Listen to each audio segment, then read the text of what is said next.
Assalamualaikum warahmatullahi wabarakatuh. Baiklah, pada kesempatan ini kita akan membahas materi tentang listrik statis, khususnya medan listrik. Materi fisika kelas 12. Medan listrik. Apa itu medan listrik? Medan listrik adalah daerah di sekitar muatan listrik, di mana gaya listrik masih dirasakan. Daerah di sekitar muatan listrik. Muatan listrik dilambangkan dengan apa? Ya benar, Q. Yang mana muatan listrik itu ada muatan positif, ada muatan negatif. Di mana gaya listrik masih dirasakan. Gaya listrik itu apa? Gaya listrik itu dilambangkan dengan F. Gaya itu ada tarikan atau dorongan. Sehingga medan listrik itu adalah daerah di sekitar muatan listrik.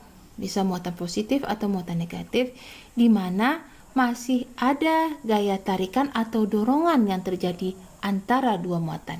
Sekarang kita lihat muatan positif yang kita dekatkan dengan muatan uji. Misalkan ada muatan positif Q. Di sekitar muatan positif ini ada medan listrik. Batas medan listrik itu sampai garis putus-putus nih. Semakin jauh dari muatan, maka medan listrik yang dirasakan pun semakin kecil. Jika ada muatan uji Q0, kita taruh dia di luar dari medan listrik, di mana muatan Q0 itu jauh lebih kecil dari muatan Q. Maka di antara kedua muatan ini tidak terjadi gaya listrik, tidak terjadi tarik-menarik ataupun tolak-menolak. Tetapi jika muatan Q0 ini kita letakkan dia di dalam medan listrik, maka antara kedua muatan ini terjadi gaya listrik. Gaya apa? Karena dia sama-sama positif, sejenis, maka terjadilah gaya tolak-menolak yang arahnya menjauhi kedua muatan. Bagaimana jika muatan negatif didekatkan dengan muatan uji? Kita lihat, ada muatan negatif. Di sekitar muatan negatif ada medan listrik yang batasnya sampai garis putus-putus ini.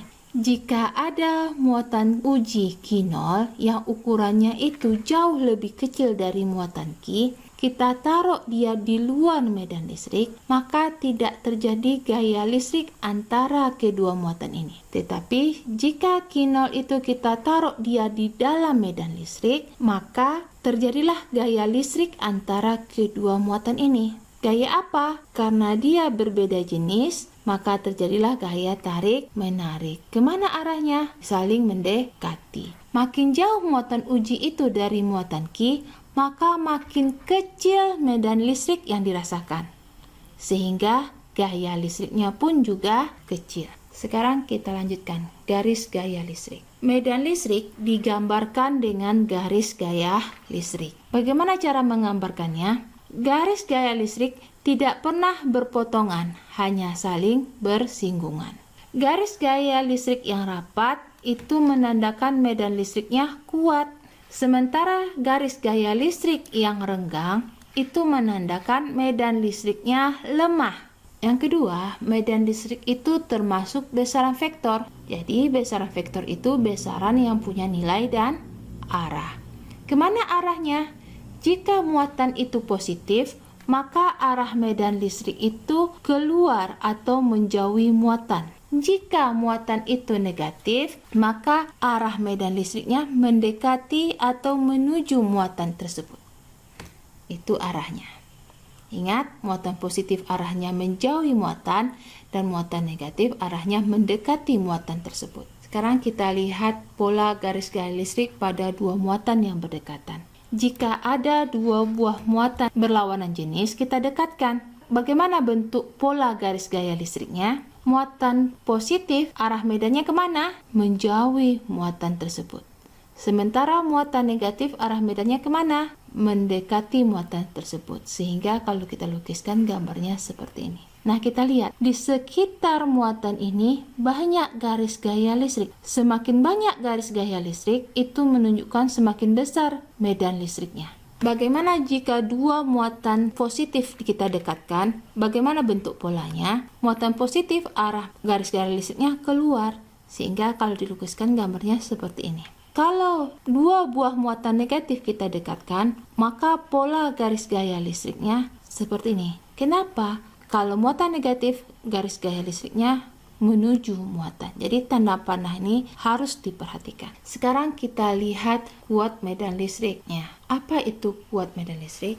Kuat medan listrik itu adalah nilai atau besarnya medan listrik tersebut. Nah, jika ada muatan Q, di sekitar muatan Q itu ada medan listrik. Berapakah besar kuat medan listrik di sekitar muatan listrik tersebut? Jika ada muatan uji Q0, kita letakkan dia ke dalam medan listrik, maka muatan Q0 ini akan mengalami gaya listrik. Perbandingan nilai gaya listrik dengan Q0 itu adalah E. Dari rumus ini, apa rumus F? F bisa dirumuskan dengan E kali Q. Kalau kemarin kita tahu gaya Coulomb itu rumusnya K Q retak-retak K, Q1, Q2 per R kuadrat. Nah, sekarang ketika kita sudah masuk pada medan listrik, kita tahu lagi gaya listrik itu bisa juga dirumuskan dengan E kali Q0. Sehingga F-nya kita masuk K, Q kali Q0 per R kuadrat, jarak antara kedua muatan ini per Q0. Ada yang bisa kita sederhanakan? Ya, Q0-nya bisa kita coret. Sehingga E itu rumuskan dengan K Q per R kuadrat. Atau bisa juga diingat dengan rumus kaki retak-retak. Kalau gaya Coulomb, kakiku retak-retak, sementara medan listrik kaki retak-retak. Di mana medan listrik itu satuannya adalah Newton per Coulomb. Sekarang kita lukiskan garis medan listrik. Jika ada muatan positif dan ada berapa buah titik di sekitar muatan listrik itu. Jika titik A ini, kemanakah arah medan listriknya? Ini ada muatan positif. Muatan positif arah medannya kemana? Ya, keluar dari muatan itu. Jadi, jika arahnya keluar, sampai di titik A ini, maka arahnya menjauhi muatan positif. Ini disebut dengan EA. Bagaimana dengan muatan C? Muatan C, karena muatan ini positif, arah medannya itu keluar. Sehingga arahnya kemana? Ini arah medan listriknya, EC. Kalau di titik B, arah medan listrik itu keluar sampai di sini arahnya menjauhi muatan positif. Ini EB. Sekarang kita lihat muatan negatif. Ada 3 buah titik. Kemanakah arah medan listriknya? Jika titiknya di A, ini ada muatan negatif. Muatan negatif arah medan listriknya kemana? Ya betul, mendekati muatan itu. Sehingga arahnya kemana? Menuju muatan ini. Ini arah medan listrik titik A. Titik B, kemana arah medan listriknya? Menuju muatan itu juga.